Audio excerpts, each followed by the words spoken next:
Hello vlog, welcome to my guys. Yun. Napadaan po tayo dito sa Marcos Highway. Antipolo. So, ano lang po ako, akala ko kung anong meron. Kasi ang daming tao, tas traffic, mga nakapark sa gilid, tas nakahinto yun nasa kabilang linya. So, ito pala, meron pong drag race ng mga motor. So, pero pala po, naki-isyoso na rin ako, naki-marites. Yun. Yun po, nagagalit yung ibang mga nando sa kanyang yun. Kasi hindi padaanin yun. Tumakbo na yung isa.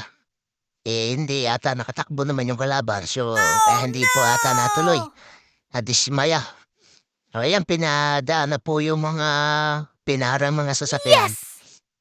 Kasi galit na, panay ang busina. Kala ko nga kung ano na to eh. Pero atuan lang nila yan. Kaya lang, delikado po yan. Yan lang po masakit dyan. Kaya nood na lang tayo. Habang pinapanood natin yan, nakaparada, madami. Dami. Magkabilang kasata, may mga nanonood. So tingnan po natin.